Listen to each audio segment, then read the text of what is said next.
নমস্কাৰ বন্ধু বান্ধৱীসকল, আজি আপোনালোকৰ লগত আলোচনা কৰিম ৰাজনীতি বিজ্ঞানৰ ভাৰতীয় সংবিধানৰ কিছুমান ইম্পৰ্টেণ্ট কুৱেশ্যন। বেছি ডিছকাছ নকৰোঁ, টাইমটো ইমান নাই। আজি প্ৰায় 20টা কুৱেশ্যন আলোচনা কৰিম।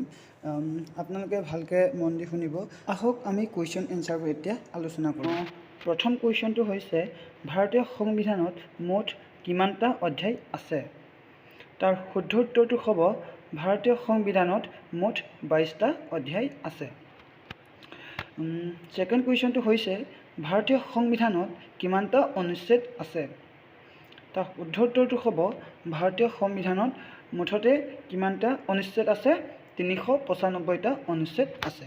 3 নম্বৰ কুৱেশ্যনটো হৈছে ভাৰতীয় সংবিধানত মুঠ কিমানটা অনুসূচী আছে?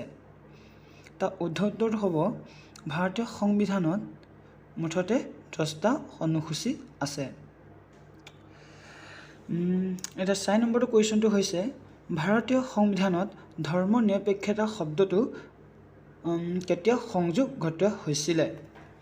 যে ভাৰতীয় সংবিধানখন যেতিয়া প্ৰথমতে বনোৱা হৈছিলে তেতিয়া যিটো ধৰ্ম নিৰপেক্ষতা, এই ধৰ্ম নিৰপেক্ষতা শব্দটো নাছিলে।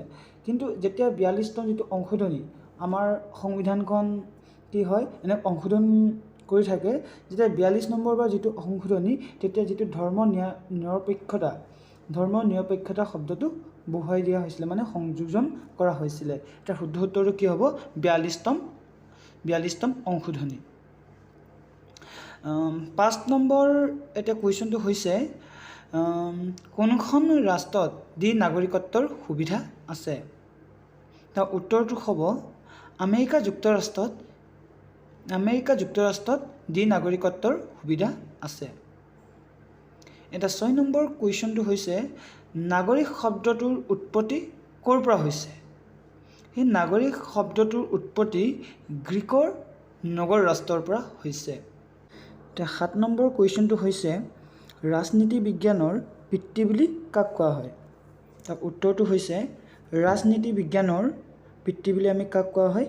এৰিষ্টটলক ৰাজনীতি বিজ্ঞানৰ পিতৃ বুলি কোৱা হয়।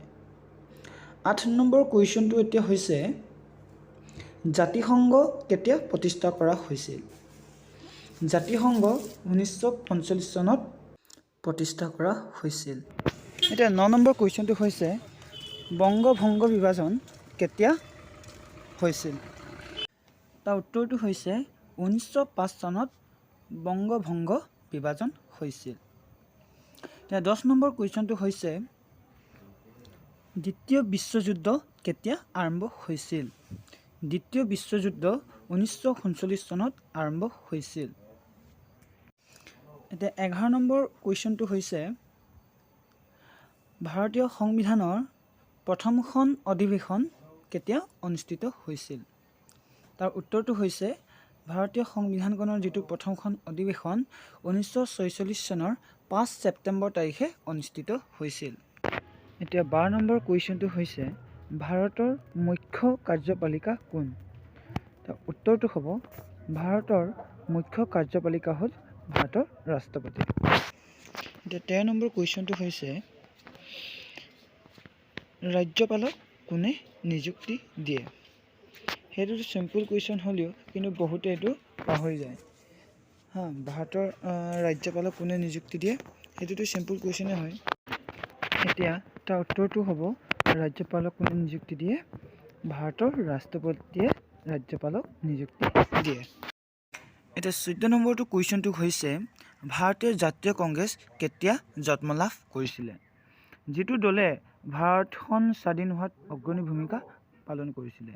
কিন্তু ভাৰতীয় জাতীয় কংগ্ৰেছ কেতিয়া জন্ম লাভ কৰিছিলে? তাৰ উত্তৰটো হ'ব 1885 চনত ভাৰতীয় জাতীয় কংগ্ৰেছ জন্ম লাভ কৰিছিলে। এতিয়া 15 নম্বৰ কুৱেশ্যনটো হৈছে যে ভাৰতীয় জাতীয় কংগ্ৰেছৰ প্ৰথম সভাপতি কোন আছিল?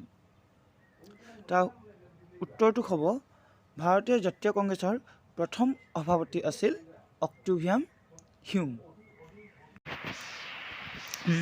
ধন্যবাদ বন্ধু বান্ধৱীসকল।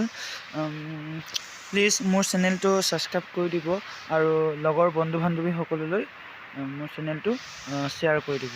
ধন্যবাদ।